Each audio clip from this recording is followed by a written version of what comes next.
Oke, gue mau gue mau live random Q&A. So ada banyak banget DM, email yang gue belum sempet bales ya kan. Jadi daripada nungguin gue ngetik ya bakal lebih lama. So let's just do this. Kita ngobrol aja.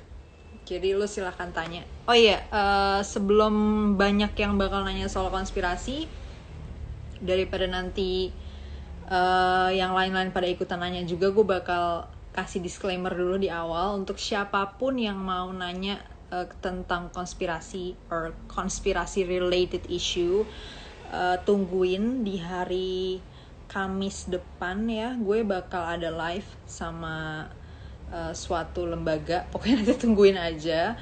Di situ gue bakal bahas tentang konspirasi sampai tuntas, dari end to end lah ya, dari awal sampai habis. Jadi sekarang kita ngobrol yang lain dulu, di luar dari konspirasi. Umur berapa? Gue umur 25. Corona kapan usai? Seriously ya, menurut gue yang namanya virus itu sebenarnya gak ada istilah usai gitu. I think ya mereka bisa evolve, mereka bisa muncul terus, mereka bisa jadi sesuatu yang musiman kayak influenza atau common cold. Tapi ya kita nggak bisa benar-benar bilang selesai gitu, ngerti kan? Cuman kalau misalnya yang lo maksud adalah mitigasinya, like all this lockdown dan suruh di rumah aja, itu kapan berhentinya? Menurut gue akan tergantung seberapa kita disiplin sih, seberapa kita disiplin dan seberapa kita punya rencana mitigasi yang bagus ya. Mitigasi di sini bukan cuman dari sisi kesehatannya loh, maksudnya misalnya vaksinnya atau sistem kesehatannya, tapi juga ekonomi ya. Karena ekonomi itu bukan ketika dia shutdown terus bisa langsung hidup lagi dengan begitu aja, tapi harus ada prosesnya di situ ya, gitu. Jadi dari semua itu menjadi faktor-faktor yang berpengaruh terhadap berapa lama nih kita bakal dalam kondisi kayak gini. Nextnya, Kania kapan punya sabda cilik? Kenapa bukan Kania cilik ya? Belum berencana sih sekarang, cuman mungkin next year ya, mungkin. Jadi tungguin tungguin aja. Gimana ceritanya lo bisa kenal stoicisme? Ini mungkin buat teman-teman yang udah baca bukunya Henry Manampiring yang judulnya Filosofi Teras. Probably lo baca wawancara gue di situ dan mungkin jadi penasaran dari mana gue kenal stoicisme. Jujur aja gue udah jelasin juga sebenarnya di situ, gue bukan orang yang kenal stoicisme dari buku atau dari orang lain, tapi gue udah dari kecil tradisinya gue dibesarkan dengan nilai-nilai itu gitu. Jadi gue nggak dapet dari orang lain, it's just that I grew up with it gitu sebenarnya sih. Jadi gue tumbuh dengan itu dari didikan nyokap gue kali ya. Tapi gue juga secara natural, I think gue emang kayak gitu sih orangnya. Gue agak susah bereaksi, beremosi gitu. Gue emang apa ya, chill all the time gitu. Oke, that's it. Terus apa lagi sih? Apa yang membedakan corona dengan virus yang lain? Sebenarnya bedanya mungkin yang paling mencolok adalah kita belum punya vaksinnya sih ya. I think that's the most significant part.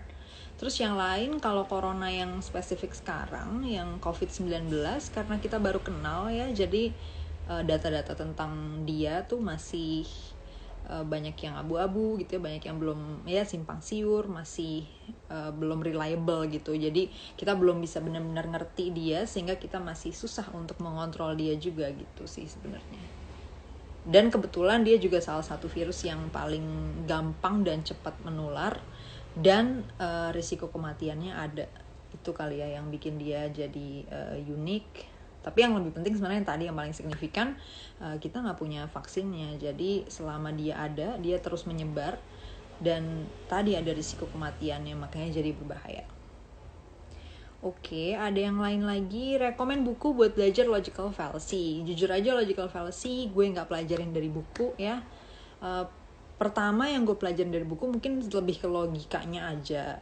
Terus kemudian kalau logical fallacy-nya sih baca aja dari artikel-artikel di internet, dari Wikipedia gitu ya. Karena poinnya bukan ngerti konsep logical fallacy apa gitu ya. That's not the point gitu. Yang perlu lo pelajarin sebenarnya bukan ngerti misalnya ad hom itu apa, post hoc fallacy itu apa, bla bla bla ya. Tapi lo cukup ngerti bahwa argumen apa yang gagal membuktikan suatu premis itu benar, gitu aja sih sebenarnya. Dan apapun itu bentuknya itu akan masuk ke dalam fallacy gitu ya. Misalnya contohnya kalau at home gitu kan, ketika lo menganggap argumen seseorang itu salah karena faktor personal orangnya, nah itu kan udah jelas ngaco gitu kan penalarannya, karena ya personal dia nggak relevan terhadap argumennya dong gitu ya. Terus contoh aja, jadi sebenarnya yang penting lo ngerti itu cukup di situnya aja, hal apa yang membuat suatu argumen itu gagal membuktikan kebenaran dari suatu tesis atau suatu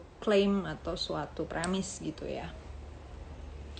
Terus, any philosophy related things we should know? Yes, there is. Ketika teman-teman mau belajar filsafat, banyak banget yang nanya ke gue kayak, Kak kan rekomen buku filsafat dong. Jujur aja menurut gue itu adalah cara belajar filsafat yang salah. Maksudnya apa? Filsafat nih sama kayak sains ya, ada dua sisi.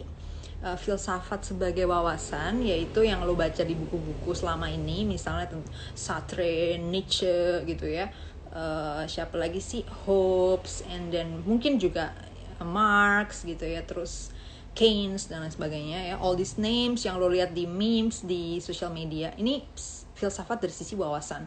Satu lagi adalah filsafat dari sisi framework ya, maksudnya penalaran filosofis gitu ya. Jadi ini tuh adalah tentang big picture of sebenarnya filsafat itu apa, dan sebenarnya dalam berfilsafat tuh kita ngapain. Itu sih yang lebih penting duluan dipelajarin, dan menurut gue sejauh ini gue nggak nemu bukunya yang ngajarin itu di mana. Gue sendiri belajar dari menarik dari informasi-informasi yang gue dapat dari wawasan gitu sebenarnya. Nah cuman kalau gue bisa ngejelasin secara singkat aja ya, penalaran filsafat itu maksudnya apa. Basically penalaran filsafat adalah tentang berpikir ya. Jadi sebuah seni berpikir gitu ya, art of thinking. Filsafat itu mengajarkan kita untuk mempertanyakan sesuatu, membuat pertanyaan terhadap sesuatu, akan sesuatu gitu ya. Sebenarnya membangun pertanyaan tuh kayak gimana sih. Kemudian filsafat juga mengajarkan kita untuk berdebat tentang hal-hal yang bukan ranah benar salah, kayak science gitu ya, benar salah empiris, tapi permasalahan norma, permasalahan etika, permasalahan moral, what kind of civilization gitu kan, peradaban kayak apa sih yang kita mau, dan seterusnya. Jadi kita nggak take social norms for granted gitu. Jadi kita nggak cuma nerima begitu aja adanya larangan dan perintah di sekitar kita gitu sih. I think that's the best part of philosophy. Tanggapan lo tentang kartu prakerja? Oke, sorry banget gue nggak bisa kasih tanggapan tentang kartu prakerja, karena as you all know, gue akan selalu punya posisi yang akan bias. Di dalam kartu prakerja itu ada banyak teman-teman yang berkarya pada bidang yang sama dengan Zenius, dan Zenius itu bagian yang sangat dekat dengan hidup Sabda, dan Sabda sangat dekat dengan hidup gue. Jadi tentunya personal bias gue akan besar dan mungkin juga berpengaruh terhadap penilaian gue. Jadi sorry banget gue nggak bisa komen tentang masalah itu. Thank you for your understanding. And then, Kak, sebenarnya kiri apa kanan sih? Nyiriin ideologi orang gimana? Nyiriin? Oh, iya, sebenarnya gini sih ya, jujur aja kiri sama kanan tuh filsafat kiri kanan, maksudnya filsafat politik ya, kiri kanan itu sebenarnya kan susah ya dibakukan gitu ya. Mana sih sebenarnya yang kiri, mana yang kanan tuh sebenarnya agak susah dibakukan. Walaupun kalau misalnya lo mau ngikutin apa yang ada di dalam political compass something boleh aja sih. Cuman kalau secara konseptual sebenarnya udah agak susah sih untuk dipertahankan ya konsep kiri kanan itu, karena ya banyak yang beda-beda standarnya gitu ya, mana yang menjadi kiri, mana yang menjadi kanan. Iya kayak di Amerika sekarang misalnya banyak orang yang bilang bahwa orang-orang dengan pandangan politik yang sebenarnya sentris itu udah dianggap kiri sekarang, karena ada kiri yang ekstrim banget kayak gitu misalnya, something like that lah. Jadi intinya menurut gue nggak terlalu penting juga sih untuk lo bener-bener rigid tentang apa politik kiri atau kanan gitu ya. Jadi penggunaan istilah kiri kanan itu menurut gue mendingan skip aja. Nah cuman kalau lo nanya position gue kayak gimana, sebenarnya gue agak susah mengafiliasikan diri secara langsung dengan suatu ideologi, walaupun gue ada kecenderungan mendukung nilai-nilai mazhab ya liberalisme lah yang dekat kepada kebebasan individu gitu. Tapi kemudian ketika masuk ke dalam case, ketika masuk ke dalam permasalahan, gue seringkali juga kemudian berbeda dengan teman-teman liberal atau libertarian yang lain misalnya ya, dan mungkin malah jadi lebih dekat dengan teman-teman yang sosialis atau yang marxis dan lain sebagainya. Jadi gue agak susah untuk memastikan gue di sini, walaupun gue ada kecenderungan gue mungkin lebih kepada libertarian atau classical liberalism. Tapi again lo harus tanya lagi ke gue, karena ada kasus-kasus yang gue seringkali berbeda dengan pandangan umum di kalangan libertarian atau classical liberal gitu. Selanjutnya, nah ini masih ada yang nanya soal JRX, soal konspirasi. Tungguin aja hari Kamis depan gue ada live sama salah satu lembaga gitu, dan di situ gue bakal ngebahas tuntas tentang konspirasi. Jadi gue bakal bahas di situ, gue nggak bakal bahas sekarang. So stay tuned.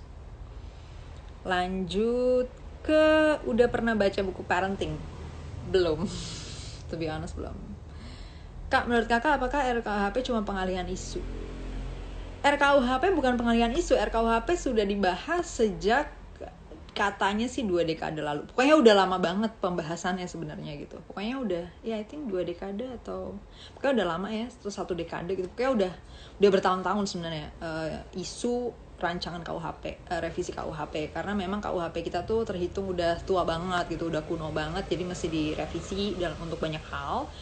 But then dengar-dengar dari profesor-profesor yang dulu ngebahas itu, mereka bilang bahwa rancangan yang ada sekarang, yang draft yang sekarang tuh katanya jauh banget dari apa yang udah dibahas sebelum-sebelumnya.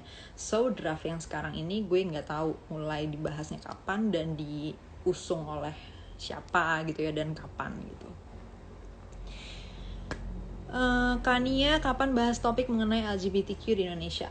Ya bisa aja bahas, tergantung mau bahas bagian mana. Silakan aja bikin pertanyaannya, nanti gue akan coba diskusiin di sini. Bagaimana menyikapi Hari Buruh Internasional dalam pandemi ini? Yes, first thing first, selamat Hari Buruh buat teman-teman pekerja sesama pekerja semuanya se-Indonesia ya. Gimana menyikapinya? Sebenarnya gue berharap semua pengusaha itu bisa menyikapi pandemi dengan bijak dan kemauan untuk berkorban juga, karena gue tau lah rasanya tiba-tiba gak punya pendapatan sementara tanggungan lo banyak, itu pasti stressful banget. Dan gue cuma bisa berharap, karena gue sendiri bukan bagian dari teman-teman pengusaha, cuman gue berharap tuh sama teman-teman yang punya bisnis, yang punya usaha, walaupun usahanya empot-empotan misalnya sekarang, tapi please sebisa mungkin jangan lepas orang-orang tanpa bekal apapun, karena it's almost like ya lo bakal ngebuat mereka benar-benar dalam tanda kutip die slowly gitu, kayak it's almost like killing them, karena hampir nggak mungkin mereka dapat pekerjaan baru di saat kayak gini. Jadi gue cuma bisa berharap teman-teman pengusaha bisa lebih berkorban sih sebenarnya ya, buat para pekerja, nggak dengan gampang memutuskan kontrak kerja, maupun misalnya kalaupun harus diputus kontrak kerjanya karena emang nggak bisa lagi secara operasional. Please kasih mereka bekal, sesuatu untuk mereka bisa keep going, keep running dengan hidup mereka. Karena walaupun ekonomi sedang tersendat ya, walaupun aktivitas kita banyak yang terhenti, tagihan gak pernah libur gitu. Gitu aja sih. Oke. Bikin konten hari buruh nggak? Bikin sih, tadi gue bikin live di Geo Live, tapi gue nggak bikin yang spesifik banget karena gue sendiri bingung ya mau berkomentar, apalagi gue rasa lo semua udah lihat sendiri keadaan pekerja di Indonesia kayak gimana sekarang, angka pengangguran yang terus naik gara-gara corona ini, dan gue juga nggak bisa menyalahkan orang-orang yang punya bisnis ya, karena ya mereka juga terdampak, mereka juga rugi gitu dari sini.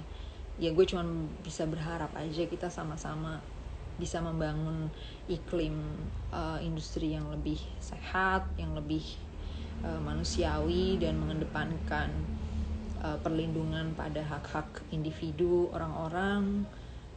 Walaupun gue juga berharap kebijakan terkait ketenaga kerjaan juga bisa strike a balance juga ya, maksudnya nggak bisa juga untuk terlalu banyak demand, terlalu banyak request gitu ya, persyaratan dan sebagainya diberlakukan untuk semua orang, sehingga malah barrier to entry ke dalam pasar malah jadi terlalu tinggi untuk orang-orang yang baru mau mulai, sementara untuk orang-orang yang udah raksasa jadi lebih gampang memonopoli pasar karena kurangnya persaingan. Karena apa? Karena orang susah masuk. Karena apa? Karena persyaratan dari sisi ketenaga kerjaan yang terlalu berat.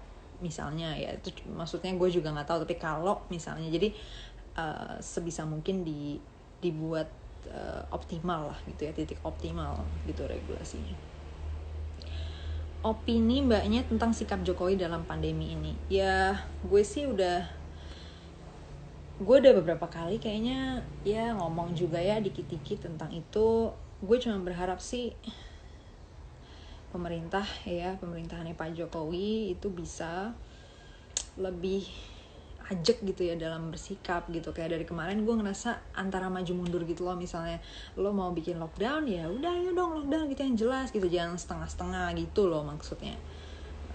Dan upaya mitigasi dari sisi social safety netnya juga gue belum melihat ada gerakan yang jelas gitu ya, terutama dari sisi distribusi dan produksi pangan, karena ya kita akan tetap butuh makan ya kan, walaupun mau pandemi kayak apapun ya orang butuh makan. Tapi dari sisi supply chain untuk pangan ini di mana nih kebijakan pemerintah? Nah itu gue heran aja di situnya, yang nggak ngerti itu gimana tuh strateginya itu sebenarnya gimana sih gitu. Itu kayak nggak ajak gitu loh, maunya gimana nih itu maksudnya ya.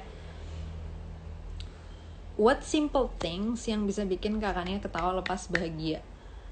Nonton House. Asli gue nggak tahu, itu lucu banget tuh series, gue udah nggak ngerti lagi, gue udah ketawa sampai capek ya, ketawa sampai udah saking capek nggak ketawa lagi. Friends menurut gue juga lucu, tapi lebih lucu House. And then Gossip Girl. Gue ngakakin Gossip Girl gara-gara ini sih,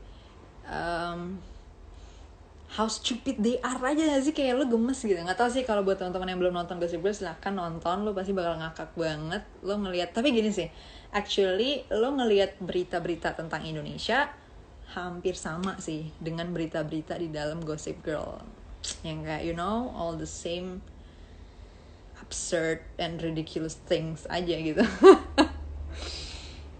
Okay.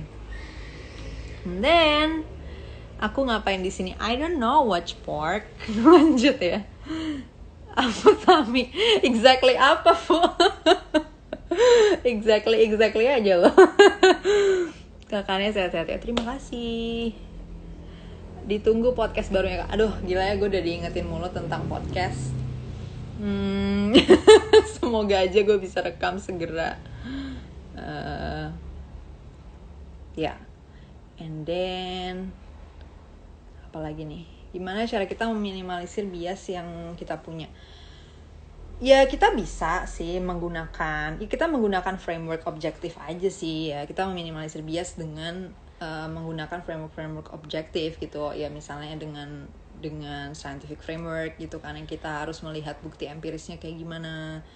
Itu satu. Kemudian yang kedua, kita juga mengenal kesalahan berlogika, jadi kita sendiri menguji argumen kita sendiri, fallacious nggak sih gitu ya, salah nggak sih secara logika, benar nggak sih argumen gue tuh memang mendefend tesis gue atau sebenarnya enggak, kayak gitu ya.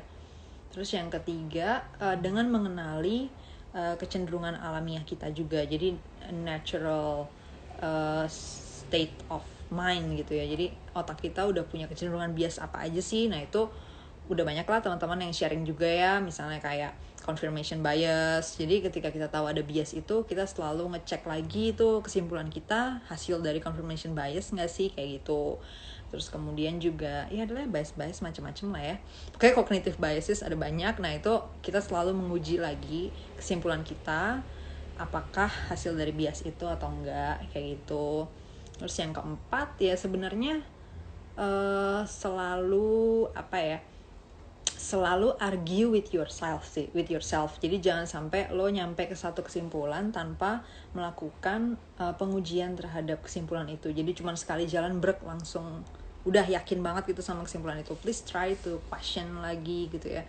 Bener nggak sih, ada problem nggak, ada variabel lain yang gue lupa nggak, dan seterusnya.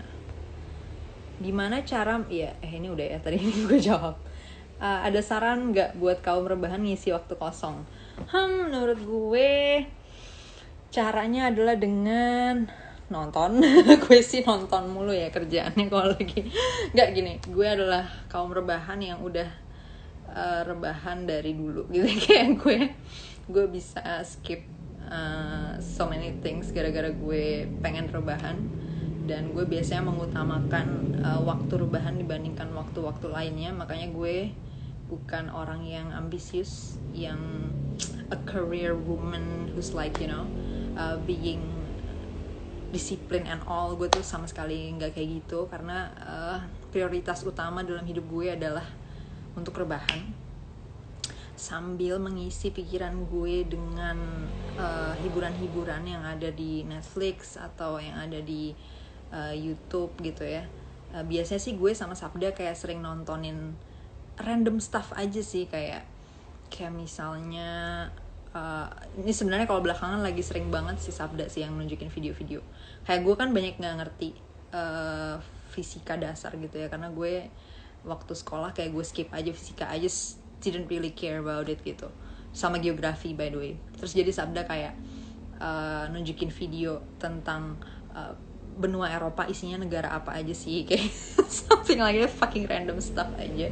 Dan abis itu kalau udah bosan nontonin pidato-pidatonya Trump gitu ya, I think those things lah pokoknya ya. Dan kita kayak kita benar-benar totally kaum rebahan banget, so we get so many things to recommend. Gue nggak cukup tempatnya dan waktunya untuk gue share semua rekomendasi kita.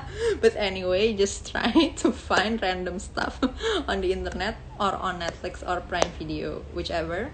Sama lo bisa main games gitu sih. Gue suka main games kayak Elevate atau Quiz Up gitu. Kayak di Quiz Up tuh gue seneng banget ikutan yang general math. Terus gue suka banget aja ngerjain soal-soal math di situ.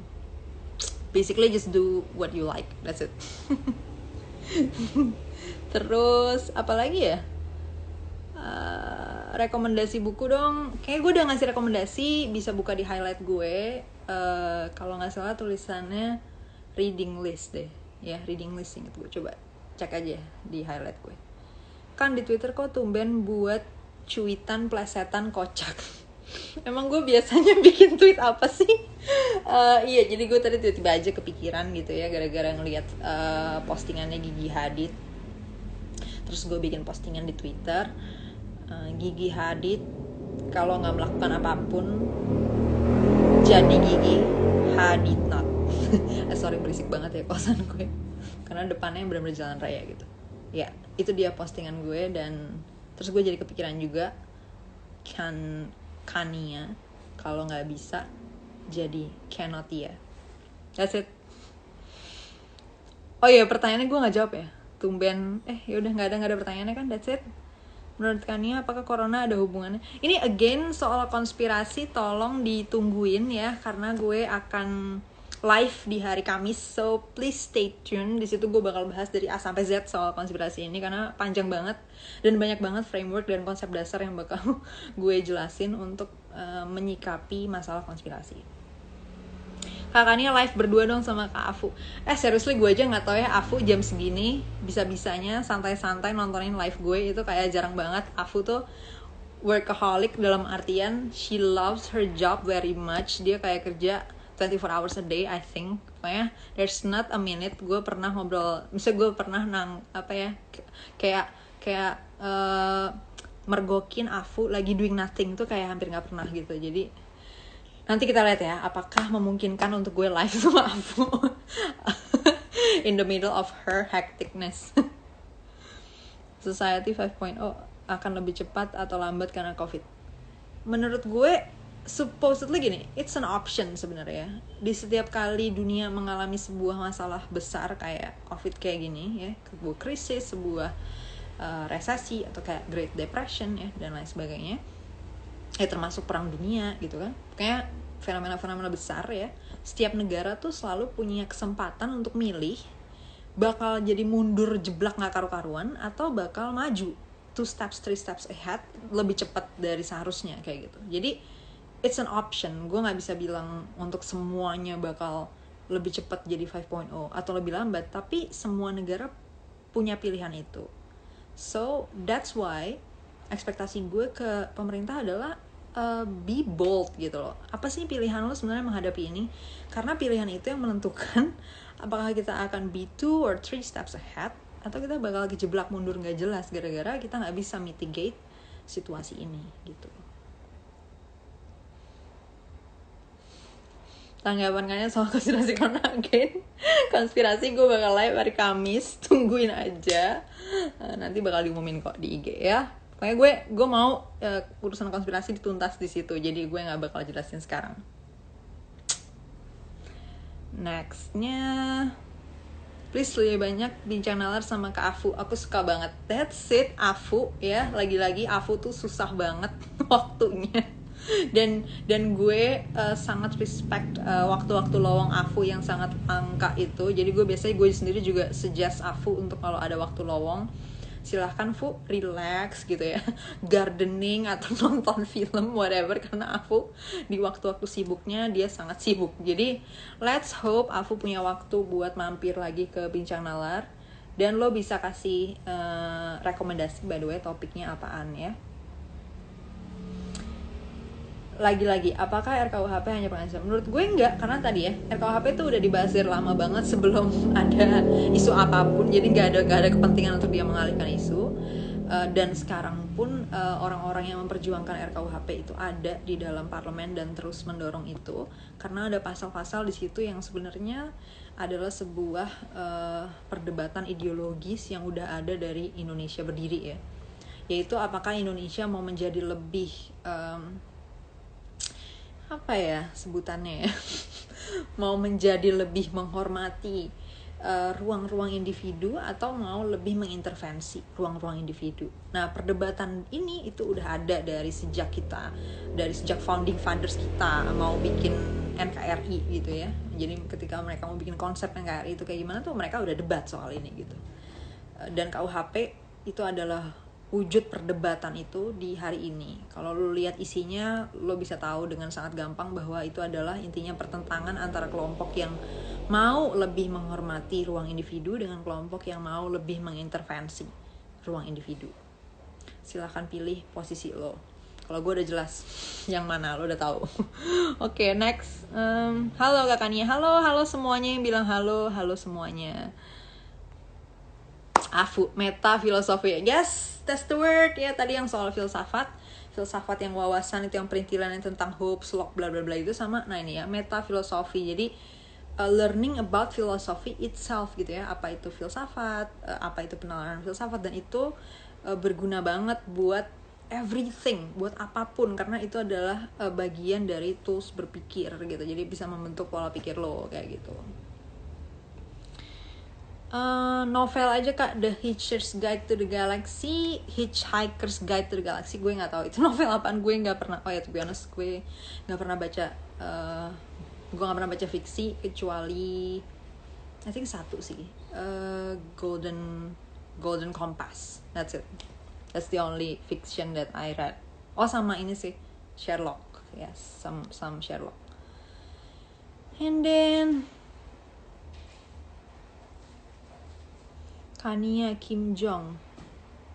Ini apa lagi nih? Aduh, sorry nih pertanyaannya. Gue baca yang di kartu pertanyaan dulu ya. Ini kayak udah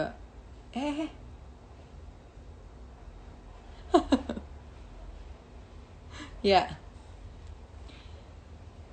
Afutami 15 minutes ago, haruskah pemerintah intervensi dan minta pengusaha untuk lebih melindungi karyawan mereka? Tuh kan, Afu selalu kayak gini kalau ngasih gue pertanyaan ya, tiba-tiba langsung strike to my ground gitu kan. Jadi gue ngerti di sini perspektifnya Afu adalah Kania anti intervensi. Nah terus gimana nih di posisi ini bakal minta intervensi atau enggak? That's a good question, Afu. Menurut gue jujur gue masih nggak srek untuk untuk minta pemerintah mewajibkan pengusaha untuk melakukan bla bla bla gitu ya. Tapi gini, gue setuju ada suatu threshold, suatu standar. Dan menurut gue sebenarnya standarnya cukup pada kontrak yang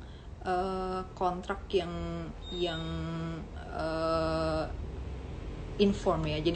Jadi pekerja itu harus dipastikan inform terhadap isi kontrak mereka, dan negara harus enforce itu. Jadi kalau misalnya pekerja datang dengan ngomong ini perusahaan melakukan sesuatu di luar kontrak, negara harus melindungi itu. Dan menurut gue bahkan untuk itu sampai sekarang negara belum melakukan yang terbaik ya untuk mengenforce itu. Dan udah sering banget gue lihat di mana-mana ada anak-anak kecil yang baru lulus SMK gitu kan atau apa, dan mereka nggak ngerti apapun tentang kontrak, tentang undang-undang tenaga kerja dan bla bla bla, dan mereka dipekerjakan dan hak-hak mereka dilanggar begitu aja, dan kontrak mereka juga dilanggar begitu aja. Nah hal kayak gini menurut gue negara harus banget hadir dan mengenforce itu.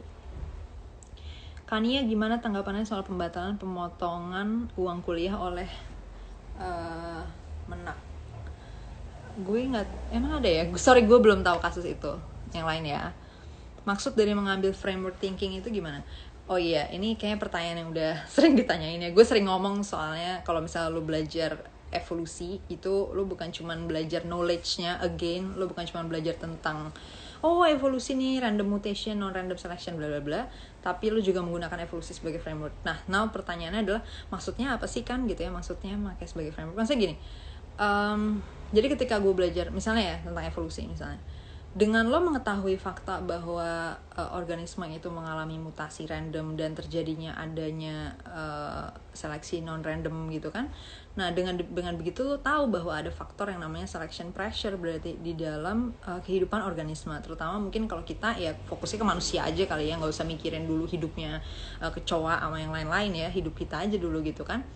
Nah dengan begitu lo akan bisa tarik itu gitu ya, tarik fakta itu menjadi itu apa ya, menjadi suatu general principles of how everything works gitu, dalam artian dia berdampak terhadap misalnya salah satunya ya perilaku manusia. Nah perilaku manusia lo bisa baca dalam kerangka itu bahwa ada satu masa di mana varian-varian dari perilaku manusia banyak ya kan, terus mengalami yang namanya selection pressure ya kan. Selection pressure dari apa? Dari social system gitu kan, dari suatu sistem sosial. Nah itu framework tuh kayak gitu. Jadi dari fakta tadi lo bisa ambil suatu model gitu kan, suatu konsep bahwa selalu ada random mutation yang menghasilkan varian yang random tadi, dan selalu ada selection pressure ya kan yang menghasilkan dominan ya kan, dominan trait gitu kan, yang menghasilkan trait yang dominan.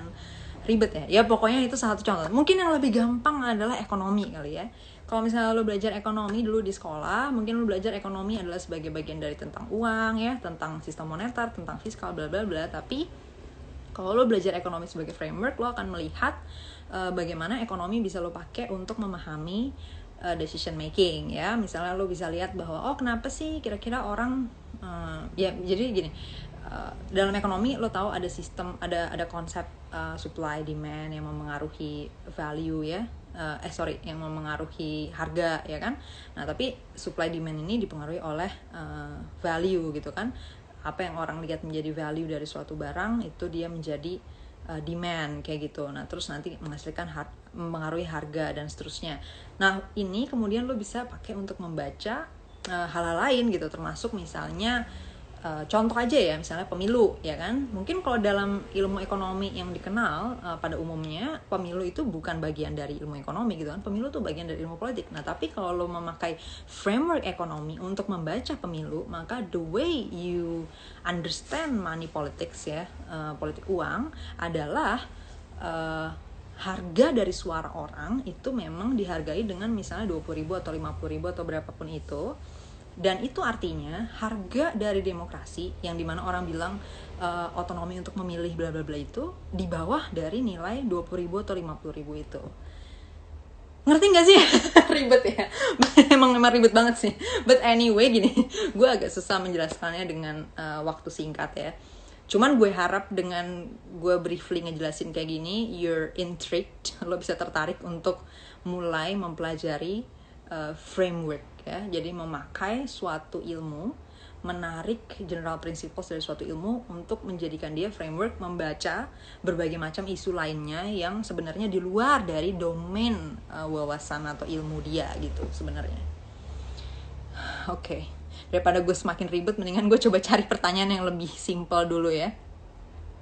Kak Kania, kalau mau ngajuin konten buat dibahas Geolife gimana? Silakan, bisa DM gue, bisa DM Geolife, bisa komen di YouTube Geolife, bisa komen di IG gue. Actually, gue open dari manapun. Pokoknya lo silakan aja, mana yang paling gampang buat lo, silakan sampein. Gue sangat senang dapat feedback, dapat kritik, dapat saran dari teman-teman semua. Ceritain tentang mating system dong. Oke, itu juga panjang banget ya.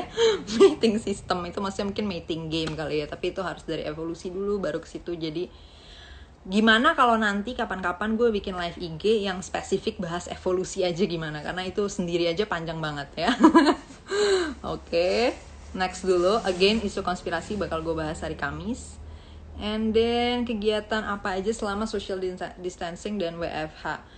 Gue lebih banyak kayak gini, live IG, abis itu gue ada syuting juga, terus nonton ya, gue banyak nonton, terus gue banyak ngobrol sama teman-teman gue dari berbagai bidang, update mereka kayak gimana nasibnya, karena banyak banget teman gue yang terdampak secara serius ya, bisnisnya harus tutup, gimana perasaan mereka menghadapi harus lay off karyawan mereka yang mereka sangat care gitu kan, they care about. Dan I think gue banyak sih doing conversation ya, gue ngobrol sama teman-teman gue yang ngalamin itu, dan I think this is a very sad situation ya yang kita hadepin gitu.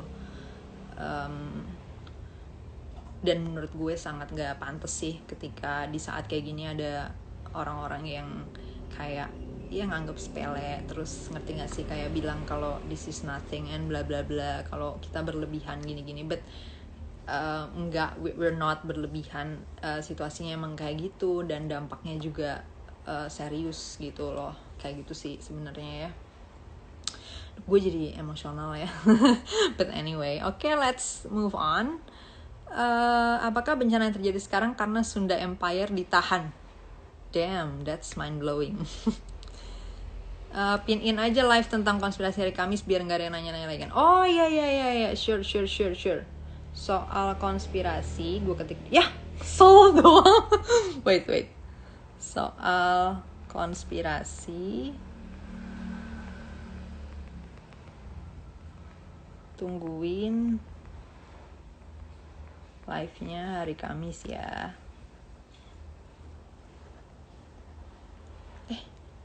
Gimana sih? Oh ya, oke. Gue nggak pernah ngelakuin ini, jadi kayak gue nggak tahu cara ngepinnya tadi. But anyway, this is good now. Dennis dan Matthew and two others request to be in your live video. Bentar dulu ya. Gue masih mau jawab dulu. Kak, bahas dong misconception tentang evolusi.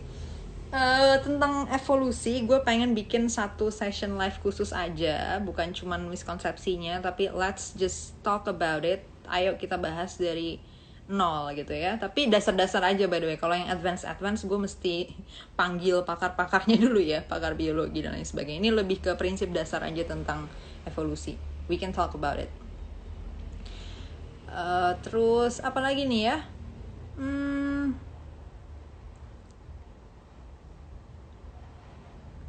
Kak Kania gitu selalu baca semua komen di postingan Kak.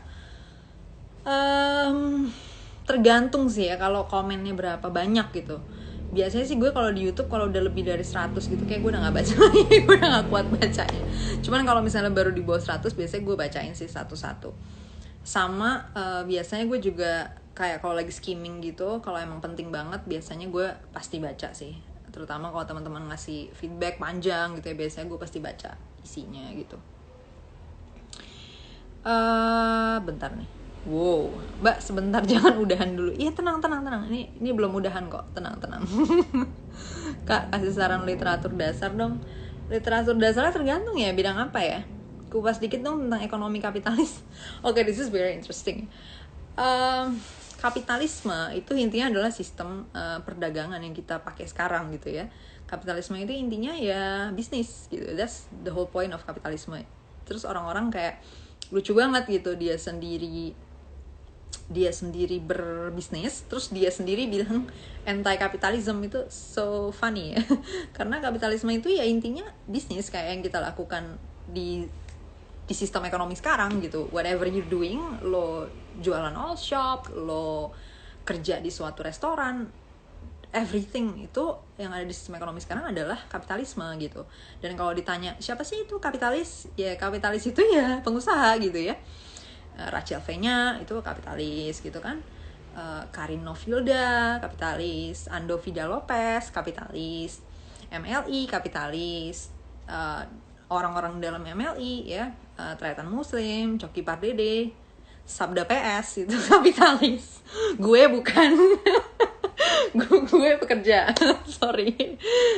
Terus ya intinya kapitalis itu semua orang yang berbisnis. Bahkan teman-teman di sini kalau jualan kaos atau jualan desain atau jualan whatever itu adalah kapitalisme gitu. Jadi jangan dibayangin kapitalis itu adalah James Riyadi gitu ya, atau adalah Anthony Salim gitu kan, atau Jarum bla bla bla gitu. Enggak, kapitalis itu ya everyone yang melakukan yang namanya pertama mempunyai alat produksi ya, faktor produksi, kemudian melakukan proses produksi dan mengakumulasi nilai dari produksinya. Mengakumulasi nilai itu dari mana? Mengakumulasi nilai datang dari margin keuntungan yang didapat dari penjualan setiap produk yang diproduksi itu gitu. Misalnya nih gue produksi kaos ya kan, biaya produksinya tuh 20.000, gue jual 100.000, 80.000 itu adalah nilai tambah atau value, added value yang dihasilkan dari penjualan itu, dan ini adalah kapitalisme gitu ya. Jadi jangan dibayangin kapitalisme itu James Riyadi, Anthony Salim bla bla bla ya. Kapitalisme itu everyone yang melakukan yang namanya proses kapital tadi ya, proses produksi dan penjualan dan mengambil margin keuntungan tadi dan mengakumulasi itu menjadi kekayaan gitu. Ya akumulasinya menjadi kekayaan siapa ya? Kekayaan dia gitu kan, kekayaan dia dan kekayaan brandnya atau bisnisnya itu gitu ya. Jadi jangan ada lagi ya teman-teman yang anti kapitalis terus sambil menyembah Jack Ma gitu. Itu udah nggak bener banget itu ya. dan please orang-orang yang jualan sedotan hijau ya, maksudnya whatever inilah ya, intinya kebijakan-kebijakan hijau lah, environmentalist gitu kan, misalnya anti animal testing makeup bla bla bla, itu ya kapitalis juga gitu loh ya. Jadi yang bukan kapitalis itu yang kayak gimana kak? I think the closest thing will be koperasi kali ya. Kalau misalnya lo berdagang dengan koperasi yang keuntungannya dibagi ke semua orang dengan rata, itu I think bukan kapitalis, karena nggak terjadi akumulasi kekayaan di seorang kapitalisnya gitu, si pemilik modalnya, tapi itu dibagi ke semua orang. I think that can be bukan kapitalis gitu, bukan kapitalisme maksudnya. But I think that's very rare ya, jarang banget kan yang melakukan itu. So you are all capitalist. Oke. Apa lagi nih? Kak mau nanya, free market tuh ada nggak sih sebenarnya? Aduh, Afu masih ada nggak sih di sini? Kalau ada Afu dia pasti ngakak banget. Oke. Free market tuh sebenarnya ada nggak sih kak? Come on, dude. What we're doing is free market ya. Free market atau pasar bebas itu intinya adalah perdagangan bebas. Artinya apa? Jual beli secara bebas. Nah mungkin orang bingung ya, karena kita lahir di masa ketika dunia sudah terdominasi oleh free market. Sebelum free market tuh kayak gimana sih? Sebelum free market tuh kayak gini.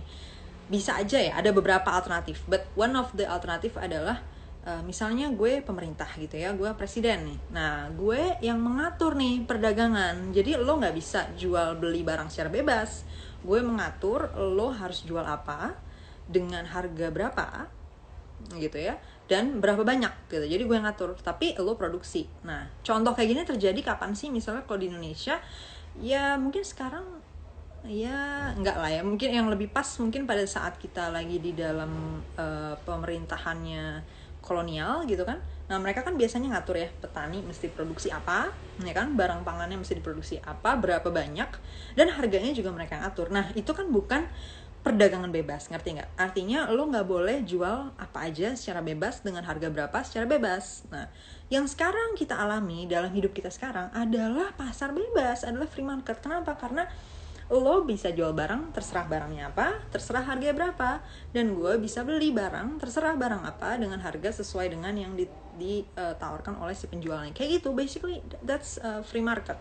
Jadi kalau lo belanja di all shop, that's free market. Kalau lo lihat ada selebgram yang bisa menjual harga postingan Instagramnya berapapun, terserah dia mau harganya berapa, that's free market gitu.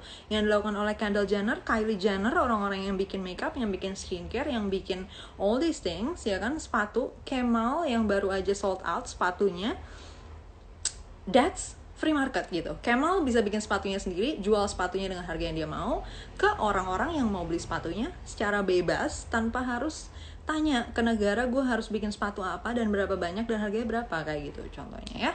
So, apakah free market itu ada? Yes, and we're living in it gitu ya. We're living in the free market era. Oke? Now, setuju nggak kalau ada kapitalis yang tidak sehat? Yes, setuju banget ya. Dan gue selalu melawan kapitalis yang nggak sehat itu. Yang gue bilang orang-orang yang jualan konten-konten pembodohan, konten-konten hoax, konten-konten penipuan, pseudoscience, gue selalu melawan itu ya. Kemudian yang kedua, gue juga mendorong konsumen juga lebih cerdas supaya jangan membeli barang-barang itu gitu kan. Jangan mendukung influencer-influencers yang jualan konten-konten kayak gitu, jualan barang-barang yang sudah science dan lain sebagainya. Oke, bisa dimengerti ya. Next. Mbak Yu, model koperasi sekarang udah jauh dari ide koperasi aku. I don't know, gue gak ngikutin koperasi yang sekarang, but good to know. Saran buku filsafat sama ekonomi. Kalau yang gabungan ya, gue saranin The Big Three in Economics. Gue lupa siapa yang nulis, nanti lo lihat. Kayaknya gue udah pernah suggest di reading list gue, jadi bisa dilihat di highlight. Atau lo bisa juga baca buku Markets Without Limits. Itu juga bagus. Oke, itu udah gabungan dua-duanya, filsafat dan ekonomi. Jangan semua disebut kapitalisme, gue nggak sepakat.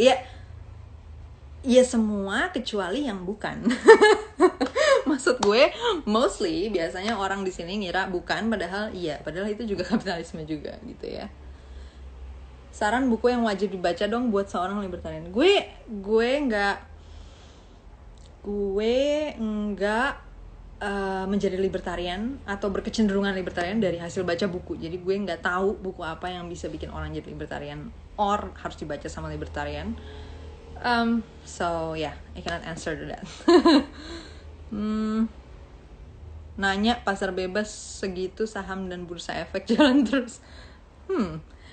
Live lo disimpan kan? Ya nanti gue simpen di story, but it only works for 24 hours. Jadi sorry, can't help it ya. Gue nggak tahu gimana caranya kalau lo mau itu terus ada. By the way, FYI buku Karl Marx dimodali oleh temannya yang memiliki sebuah pabrik. Okay, this is a good joke ya.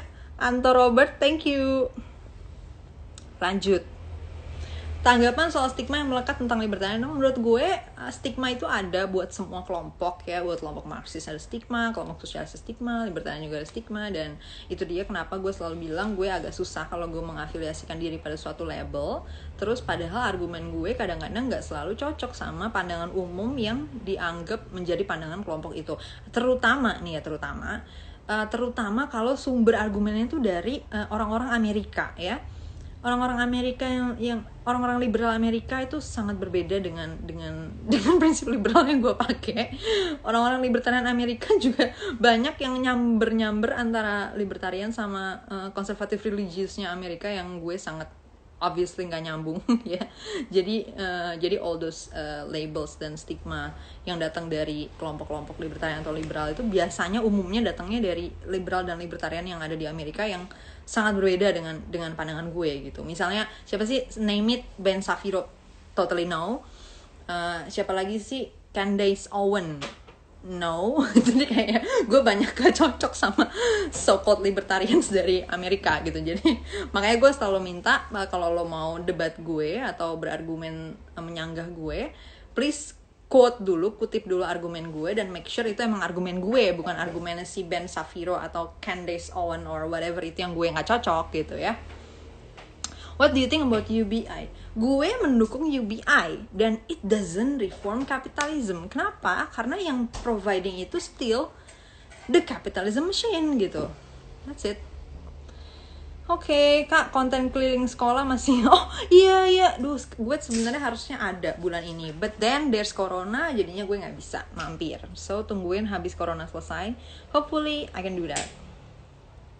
Kania podcastnya ditunggu update. Iya, I know. Banyak banget yang minta update podcast ya today. Tungguin aja ya gue. Terus si Sabda baru bangun by the way, so we'll see ya dia mau bikin konten atau enggak today. Review buku tentang marketing without talking, Kak Citra. Gue nggak tahu buku itu, but let's see kalau gue nanti nemu, terus gue bisa review ya.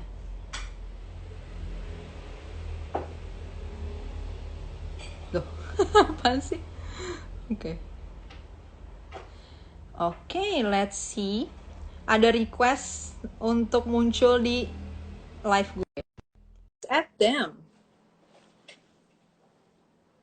Kak, pendapat soal RUU Cipta Kerja. Gue belum baca RUU-nya. Siapa nih?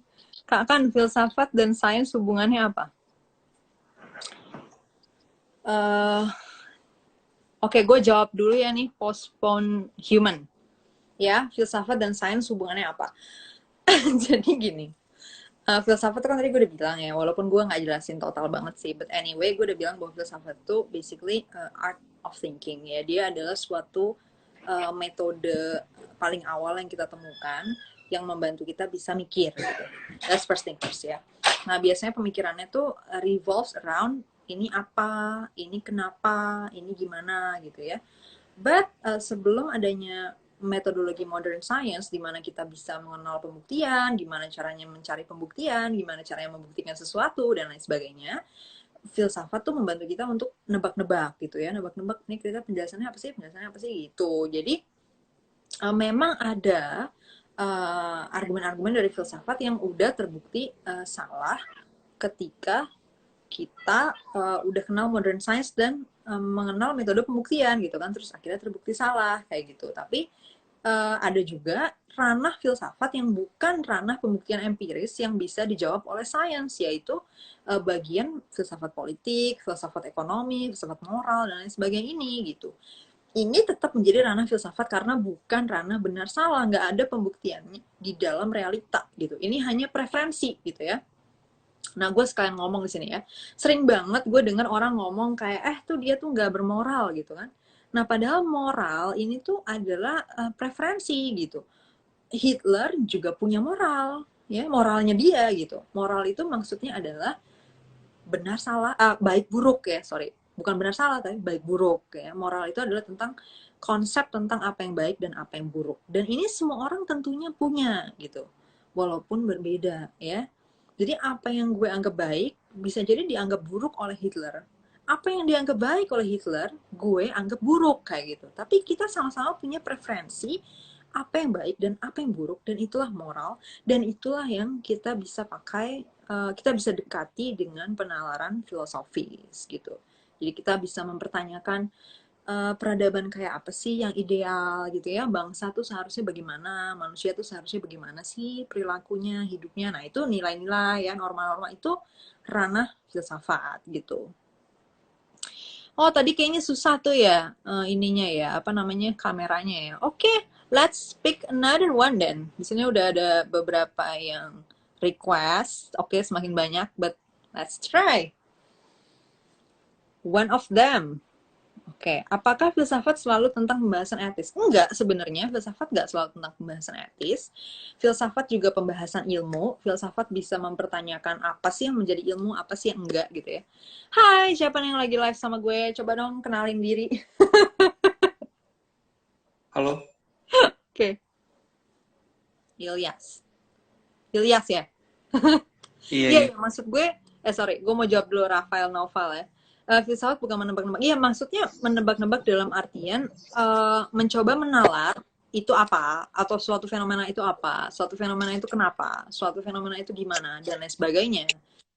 Bukan menebak-nebak sih, membuat hipotesis gitu ya. Sebenarnya jadi mirip-mirip sama sains, cuman era pra-science, filsafat jadinya memberikan jawaban-jawaban sains, tapi akhirnya terbukti banyak yang salah gitu kan, karena waktu itu belum belum mapan metode kita untuk melakukan pembuktian dan lain sebagainya.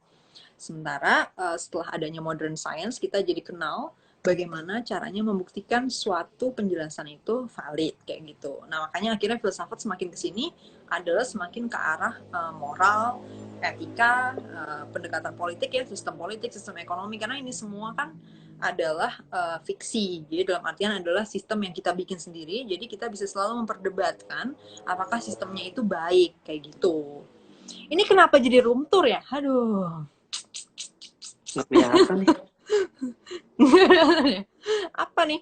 Ini ngapain nih? Pamer JBL atau gimana nih? Oh, kamera depan. Absurd banget sumpah. Oke. Kelihatan nggak? Iya, kelihatan. Terus gimana nih? Iya, ada ontologi, epistemologi, aksiologi, betul. Nah, itu tadi mempertanyakan apa, kenapa, dan gimana. Nah, itu bisa dipakai untuk ilmu pengetahuan juga. Jadi ketika kita mau mengembangkan suatu ilmu pengetahuan baru, kita pakai filsafat, ya kan? Philosophy of knowledge. Nah, filsafat pengetahuan itulah yang membentuk pilar-pilar pengetahuan yang kita kenal sekarang, ya, termasuk sains itu sendiri, sosiologi, ekonomi, psikologi, dan lain sebagainya. Itu dikembangkan dari filsafat pengetahuan atau philosophy of knowledge. Ya, Ilyas. Gimana Ilyas? Coba dong ngomong. Say something. Di Gue gue udah gelap awkward semua ya. banget. Kenapa? Ini gue udah Di gue awkward gelap banget. semua ya. Seriously? Iya. Kenapa gelap Bukan ya? sabda ini. Mas Abdo kok gue. Ya sih rambutnya mirip kali ya. I don't know. Apa ya? Menurut lo bagaimana peran sastra di society? Peran sastra di society. Membentuk nilai-nilai sih ya. Pertama gini, menurut gue sastra gini ya, sastra sebagai, gue nggak tahu sih pertama definisi, maksudnya mana nih yang menjadi produk sastra mungkin bisa diperdebatkan lagi ya. But kalau misalnya lo bicara tentang karya verbal lah ya gitu ya, entah itu penulisan maupun maupun film misalnya, menurut gue karya-karya itu adalah apa yang membentuk nilai-nilai di tengah masyarakat. Jadi gue selalu bilang bahwa ilmu pengetahuan atau sains atau apapun yang dihasilkan di ruang-ruang akademik itu nggak akan menjadi apa-apa kalau nggak diterjemahkan dalam karya-karya populer yang mungkin salah satunya juga karya sastra gitu ya, misalnya novel atau ya atau film-film tadi gitu. Oke. Awkward banget anjir. Oke, By I the way, think. kita satu alma mater. Oh ya. Gue Alma mater mana gue nih, visip sorry? juga. Oh, Visip, visip. kirain lo SMA 6 Depok. Ternyata fisik. Jurusan Ah, apa? Angkatan berapa? gue fiskal 12 sih. I see. Gue pernah kerja sama bareng lo kalau nggak salah di Bookstore lah. Gue yang punya Bookstore lah. Serius? Iya. Terus gue Ya kayak udahlah. nggak terlalu inget. Iya sih, ya udahlah itu. Oke. Ya udah, It's cabut ya. okay. Oke, cabut ya. Awkward banget. Yes, thank you. Oke. Dibilang doyok. Pernah baca filsafat Nietzsche nggak?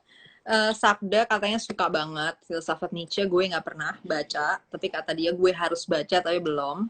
So probably wait for it. Mungkin someday gue akan baca. Kan sabda gampang envy nggak? Maksudnya envy itu kayak gimana? Gue nggak ngerti. Envy itu yang kayak gimana nih maksudnya? Coba kasih contoh dulu ya.